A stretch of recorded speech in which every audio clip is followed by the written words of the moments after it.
നിങ്ങളുടെ favourite shows ഇനി ഒരിക്കലും മിസ്സാവില്ല. ഇപ്പോൾ C5 കാണും നിങ്ങളുടെ ഫേവറേറ്റ് ഷോസ് തികച്ചും സൗജന്യമായി. ഇവിടുത്തെ സെക്യൂരിറ്റിയും കാര്യസും ഒക്കെ ഞാൻ തന്നെയാ. നിനക്കെന്താ ഇവിടെ കാര്യം? എന്റെ പെങ്ങള് ഇതിനകത്തുണ്ട്. അവളെ കൂട്ടിക്കൊണ്ടുപോകാനാ ഞാൻ വന്നേ.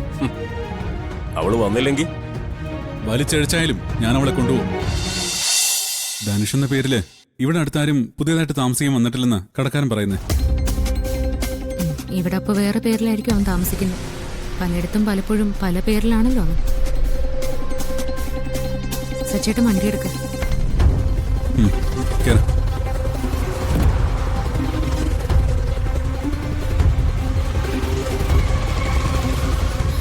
സച്ചേട്ടാ ദേ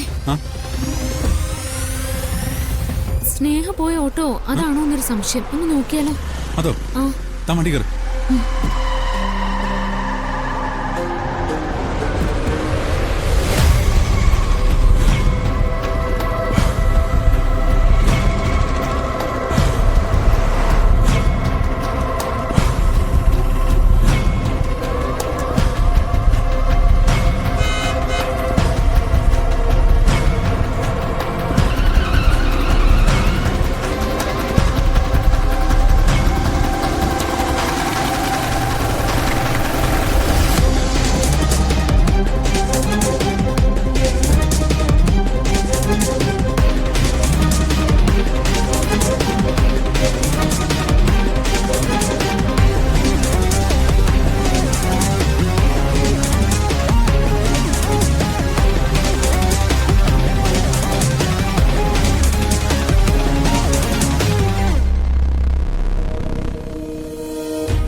സച്ചേട്ടാ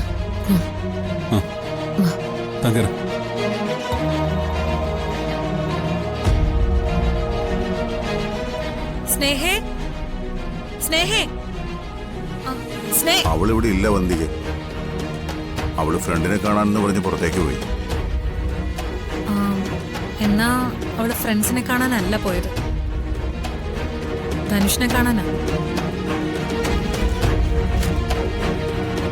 അതെ അച്ഛാ, അവള് കള്ളം പറഞ്ഞു പോയതാ. നിനക്ക് നേരത്തെ അറിയായിരുന്നെങ്കിൽ അവളെ തടഞ്ഞൂടായിരുന്നു.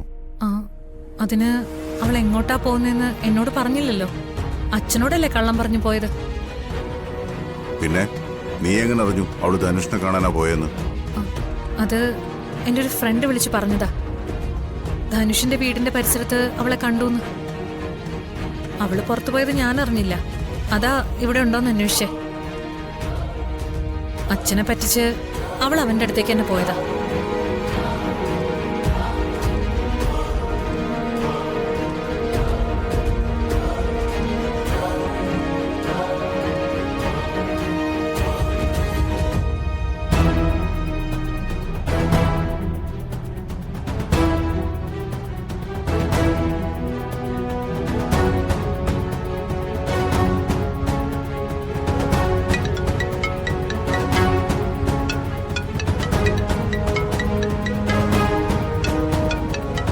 അച്ഛനോ?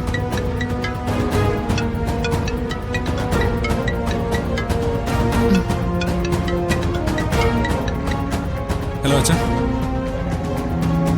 നീ ഇപ്പൊ എവിടെയുണ്ട്? എവിടെയായാലും ശരി, എത്രയും വേഗം ആ ധനുഷ് എന്ന് പറയുന്നവന്റെ വീട്ടിൽ പോണം. അവിടെ സ്നേഹമുണ്ടെങ്കിൽ അവളെ വിളിച്ചോണ്ട് വരണം.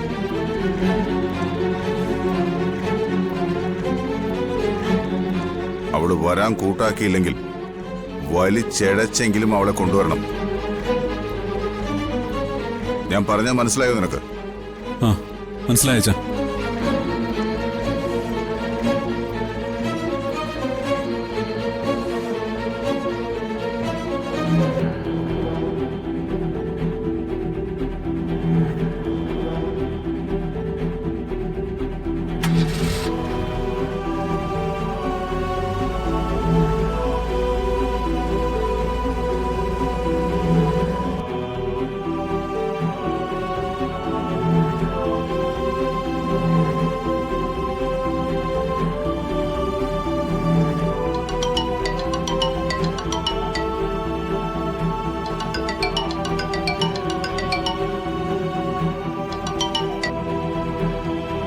ഹലോ, നീ എവിടെയാ?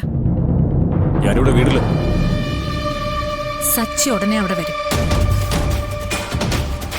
വന്നാൽ ഞാൻ പറയുന്നത് വേണം അവിടെ നടക്കാൻ.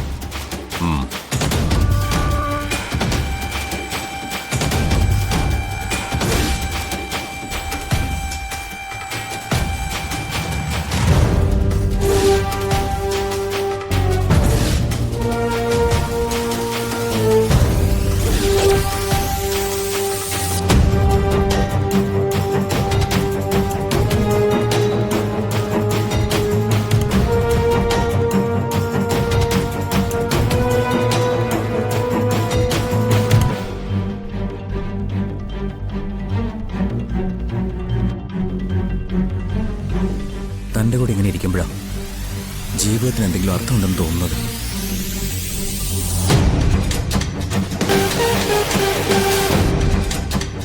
എന്നും എപ്പോഴും ഇതുപോലെ ചേർന്നിരിക്കേണ്ട രണ്ടുപേരെയും അച്ഛൻ ഇങ്ങനെ അകറ്റാൻ ശ്രമിക്കുന്നത്. അങ്ങനെ ആരകറ്റാൻ ശ്രമിച്ചാലും നമ്മൾ അകലില്ല ധനുഷ്. നമ്മളെ വേർപെടുത്താൻ ആർക്കും ആവില്ല. ഒരുമിച്ച് സന്തോഷത്തോടെ ജീവിക്കാനാവും. ഒരുമിക്കുന്നതിന് മുമ്പ് ഇത്രയും കഷ്ടപ്പാട് ഈശ്വരൻ നമുക്ക് തരുന്നു.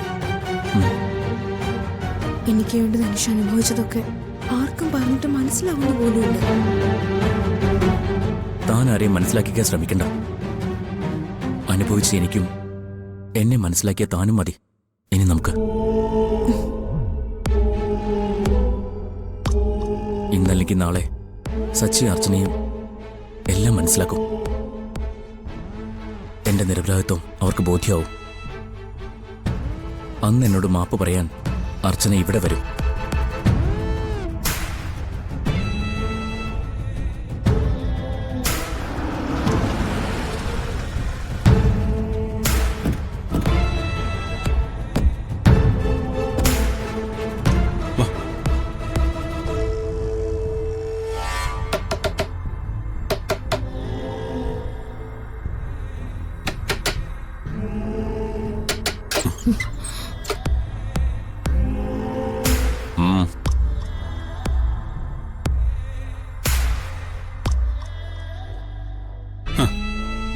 അത് ശരി, നീയാണ് ഇവിടുത്തെ സെക്യൂരിറ്റി. ഇവിടുത്തെ സെക്യൂരിറ്റിയും കാര്യസ്ഥനും ഒക്കെ ഞാൻ തന്നെയാ. നിനക്കെന്താ ഇവിടെ കാര്യം? എന്റെ പെങ്ങള് ഇതിനകത്തുണ്ട്. അവളെ കൂട്ടിക്കൊണ്ടുപോകാനാ ഞാൻ വന്നേ. അവള് വന്നില്ലെങ്കിൽ വലിച്ചഴിച്ചായാലും ഞാൻ അവളെ കൊണ്ടുപോകും. നീ മുമ്പിൽ നിന്ന് മാറ്. മാറില്ല, മാറ്റണം. ധനുഷും നിന്റെ പെങ്ങളും അകത്ത് റൂമിലുണ്ട്. കുറെ നേരമായി അതിനകത്ത് ഇരിപ്പ. സംസാരമാണെന്ന് തോന്നുന്നു. അതോ ഇനി മാറാ. സച്ചേട്ടാ,